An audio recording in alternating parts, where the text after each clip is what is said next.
Hey everyone, let's continue with cotangent. So we're gonna go about it in the same way, get some points going, and then plot that basic cycle of cotangent. So the key points here I have, like let's start with cotangent 0. Remember, if we kind of go back to tangent of 0 was 0, and cotangent is the reciprocal. So that'd be 1 over 0. So you're gonna get an undefined at 0. And that also happens at pi. It's on the same x-axis. Those are going to be your asymptotes, 0 and pi. Right? At pi over 4 is 1, and negative 3 pi over 4, you'll get negative 1, and then pi over 2 is 0. So it's a little bit like the opposite, I guess, of tangent, right? Reciprocating all of those points. And so let's plot those key points here.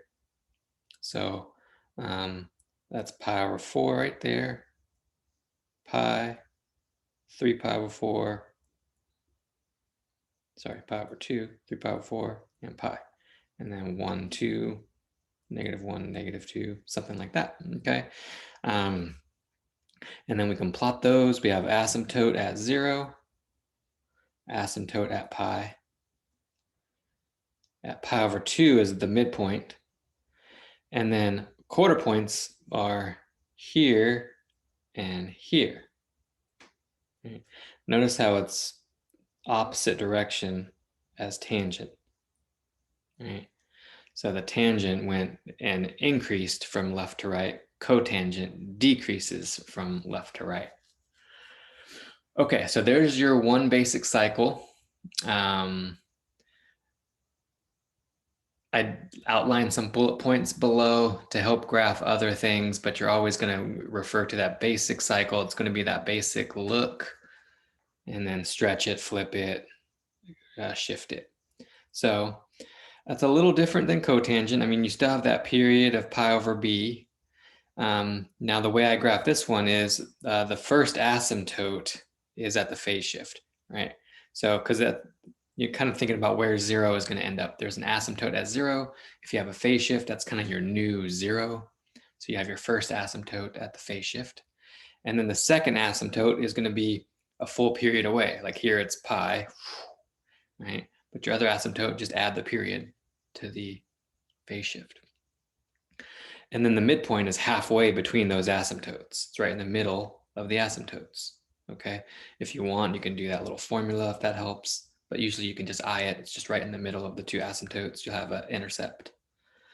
And then the vertical shift and the quarter point thing is the same as tangent, except for the direction is reversed, right? The higher one is on the left and the lower one is on the right.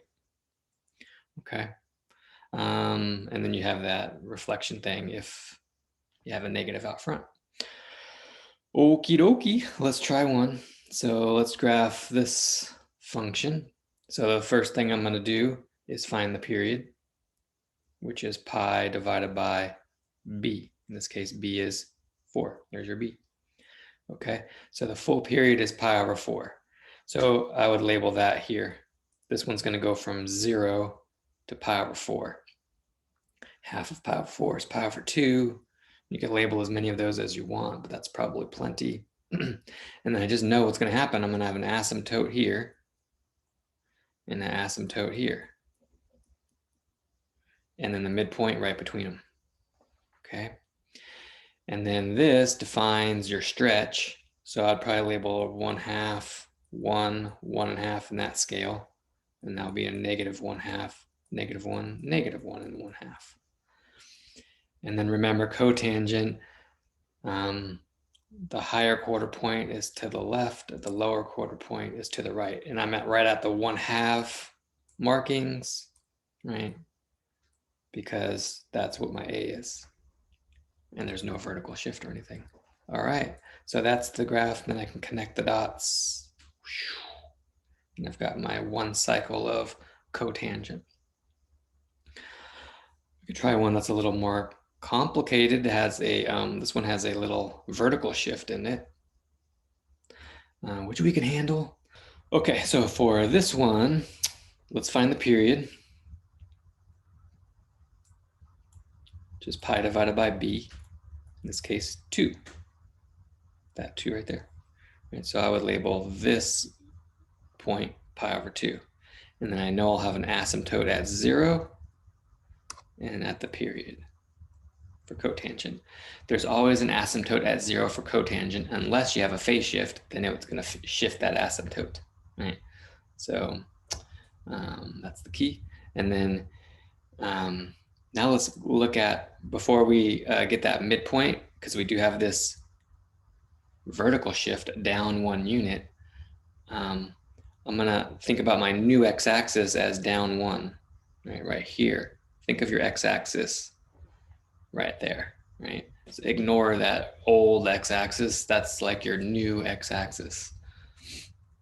Okay, and then now let's graph our 1 cycle within those 2 asymptotes. I know there's a midpoint right between the 2 asymptotes, but it's going to be on the x-axis. It's right there. That's your midpoint. I guess we could label this at pi over 4, right? It's half of pi over 2.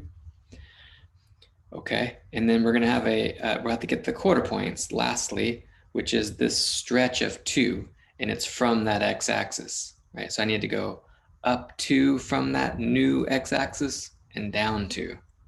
So up 2 would be up to 1, and down 2 would be down here at -3, right? And so, and then the left is the higher one, so I'll put it right there, and the right is the lower one there, right? So when I talked about that, C plus A, C minus A, you don't really have to do that. I'm talking about this business right here. That's really what we just did right there, right? But you can it's more visual, right, than an actual calculation, right? You're going up A and down A from that C. Okay, and now just draw it. And there's your cycle.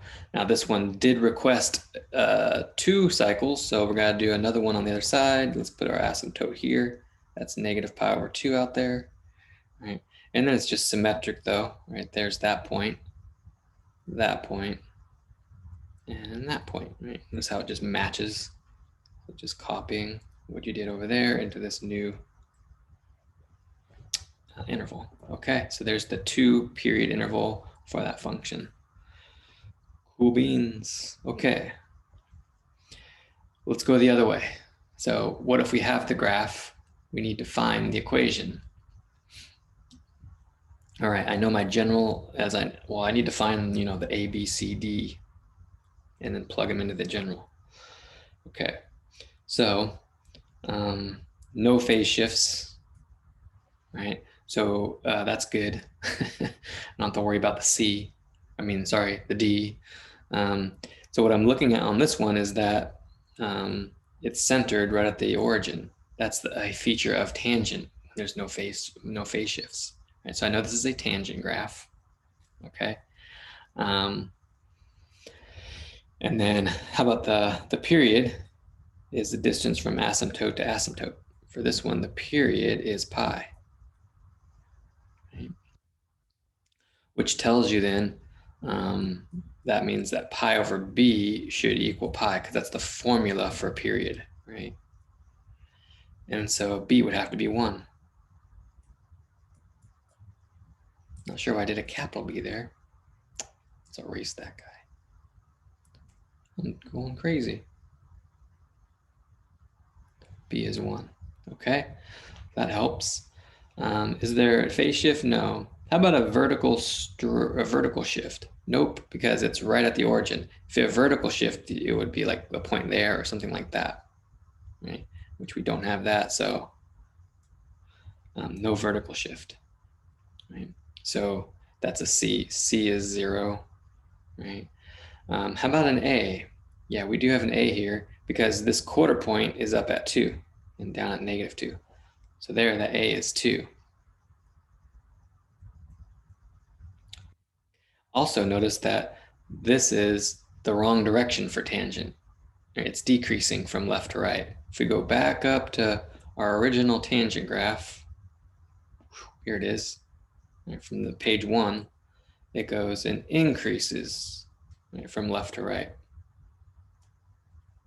So What does that mean? This graph then has a negative a. Okay, and then d, we know there's no phase shift is 0. So now I can use my general function, f of x equals, there's no c, there is a, and it's tangent, b, which is 1x. Okay, and that's it. So 1x is just x.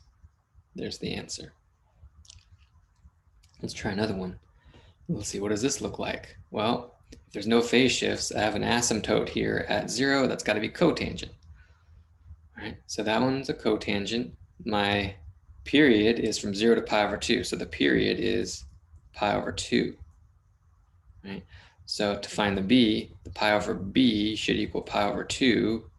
And so that b has got to be 2, right, for those to be equal. How about a c?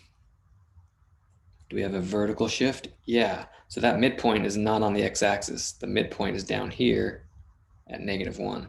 So c is -1.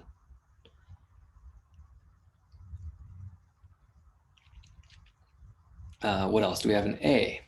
Okay. What would the value of a be? Well, from that point, the quarter points are going up 1 unit and down 1 unit, right? Up 1, down 1, those quarter points. So that would be a of 1. And it's in the right direction. Cotangent always goes in that direction of decreasing from left to right. So it's a positive 1 there. Right? And then again, no d. So put it all together, we'll have -1 out front plus 1, which we don't have to write, cotangent 2x, bx, right? And there would be the graph of that one. Okay. Whew, cotangent and tangent, kind of fun, kind of crazy. Takes getting used to. Do your best. And if you have questions, let me know. Okay, I'll talk to you later. That's the end of this section. See ya.